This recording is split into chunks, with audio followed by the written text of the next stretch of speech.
All Things Unexplained. Hosted by Dr. Mounts.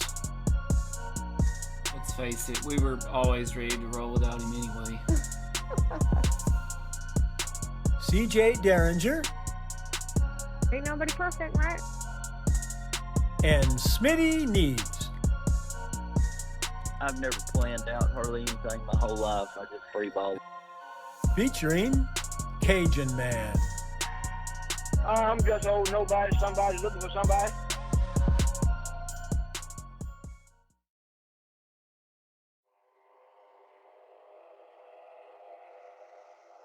So my story takes place in Rancho Bernardo, California, back in 2005. So I had grown up in the desert, and Rancho Bernardo is essentially San Diego. When my in-laws, or now in-laws, had moved there, this was a very exciting time because I hadn't really known anybody to live near the beach before. And they lived in a very beautiful, developed community with tennis courts and a swimming pool, and that was not a lifestyle that I had known.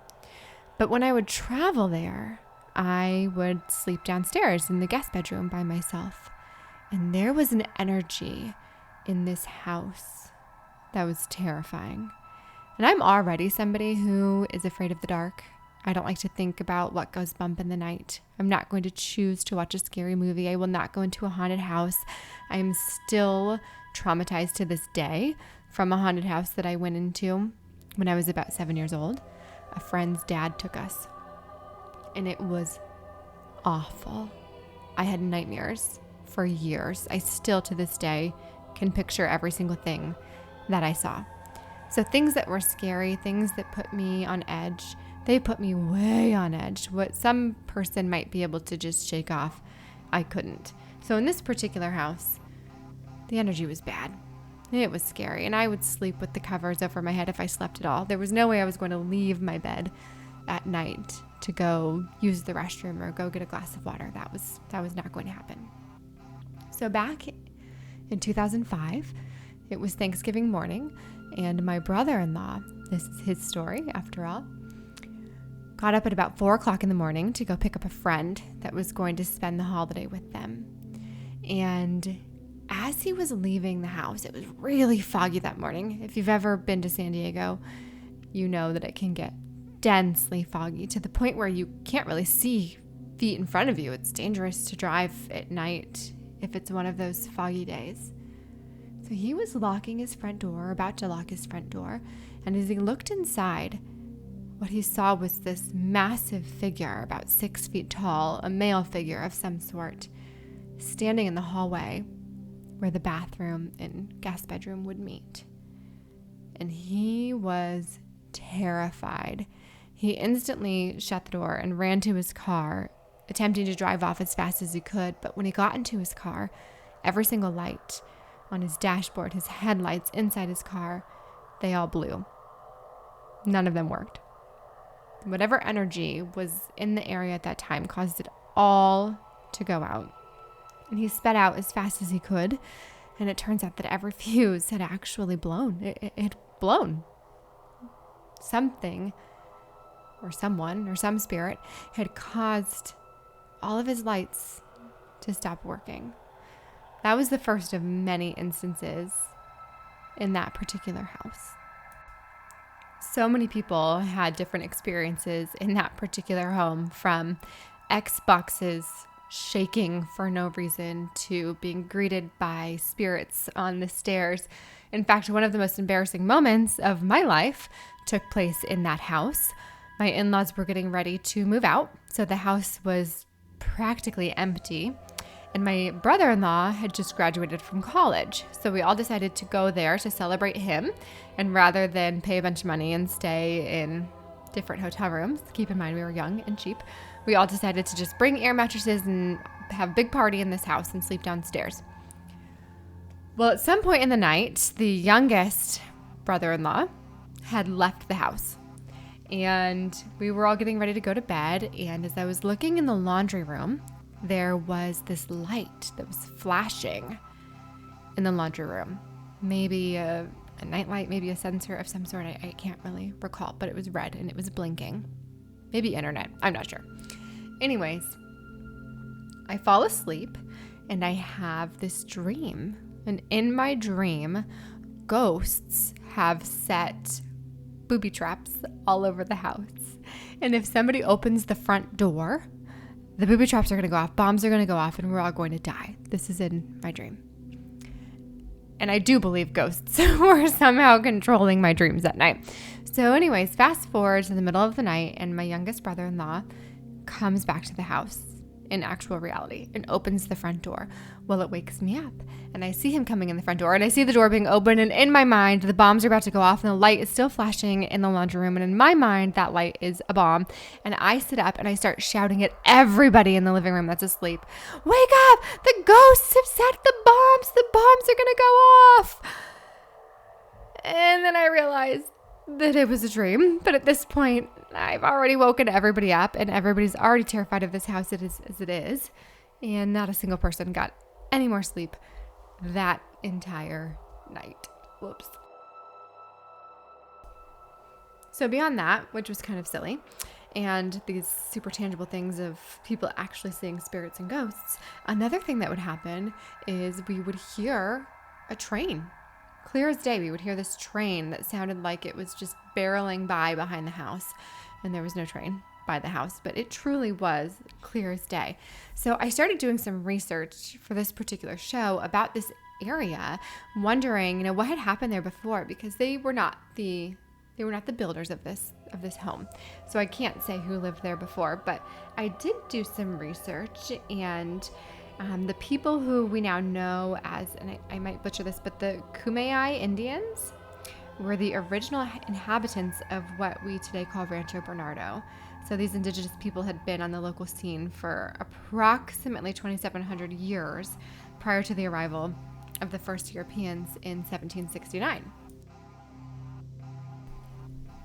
From there, missionaries, military, all the things, colonization, all took place in that area, and it was under Spanish rule from 1769 to 1821.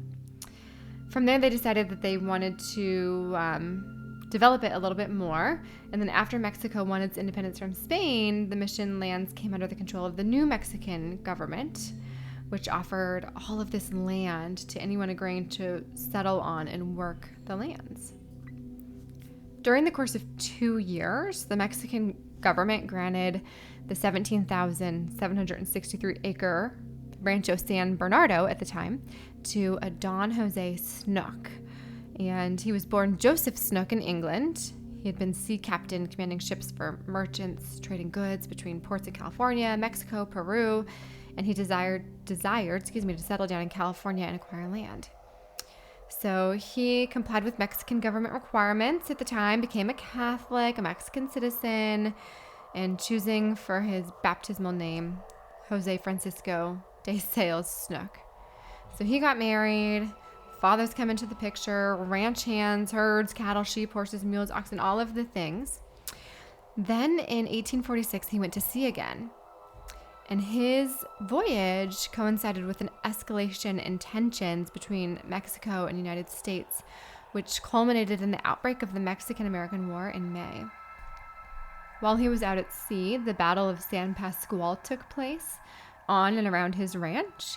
It's considered the bloodiest and most controversial battle of the war. 19 U.S. soldiers and an unknown number of Californios lost their lives. So I have to believe that someone involved in that particular war, their spirit resides where that house is. I mean, it has to. And Don Jose himself died later that same month. I can't say for sure, but something really crazy is happening in that area. And I do believe that when there's anything tumultuous and full of horror and death, that an energy is left behind. Not a good energy, a bad energy is left behind in that area. And I think that's what is happening in that particular house.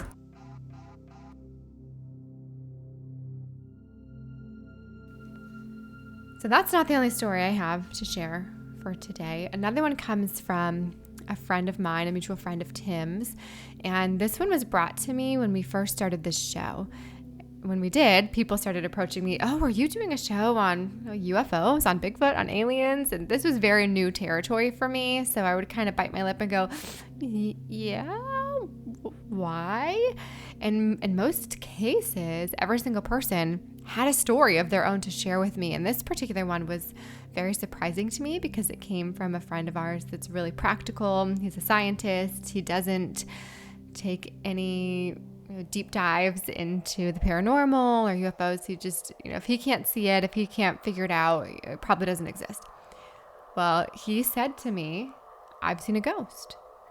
And I said, come on, get out of here. I know you're just yanking my leg. No, I've seen a ghost. I know exactly what I saw. And it was a ghost. And he proceeded to tell me that when he was in college, he woke up in the middle of the night to a child at the foot of his bed, a ghost child. He said the child was somewhere between the age of 4 and 5, if he had to guess. And he didn't have any fear. He wasn't afraid. He didn't want to run away. He didn't want to shoo this ghost away. He didn't want to hide under his covers like I might do. Instead, he felt very at ease. He felt very calm, as if the spirit was there just to check on him, as if this kid knew him and he knew the child. And then after a few moments, the child just turned to his right and walked out the door. And that was it. So you might not think much of that. You might think, okay, college. I know what people do in college in the middle of the night. Maybe there's something else happening here. But the next day he called his parents.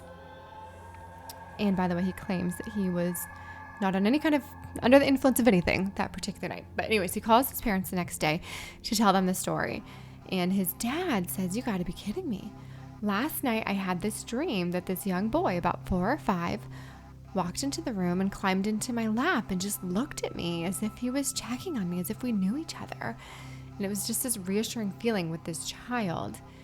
And later in the conversation, the mother revealed that she had actually miscarried a boy before our friend was born. So they all decided together that that must have been the spirit of this child coming back to check on them and make sure that they're all okay. And I've just had so many experiences in my life where people are at the end of their lives and having connections to those whose lives have already been lost. And I do feel like there's something there. There's some sort of energy that is coming back or leaving or transitioning or what have you in that stage of life that exists, that is real, that, we need to explore more. We need to look more at what's happening with these spirits and these energies and, take them seriously. And what are they trying to tell us? What can we learn from them? So I've really enjoyed hearing other people's stories, even though sometimes scary, and I don't know that I want to have any of my own, but I think I've learned a lot from them. You've been listening to All Things Unexplained. If you liked this podcast, please do give us a 5-star rating and leave us a review. If you would like to hear more All Things Unexplained, be sure to follow us wherever you listen to your podcasts. Our show depends on the support of listeners like you. Find us on Venmo under the business accounts. Just look for @BigfootUFO. If you can't get enough of us, go ahead and check us out at allthings-unexplained.com. A special thanks to our producer, director, sound mixer, editor, and the man who wears far too many hats. No, seriously, he wears a lot of hats. Dr. Tim Mounts. Without you, we couldn't keep the lights on. Thanks for listening to All Things Unexplained.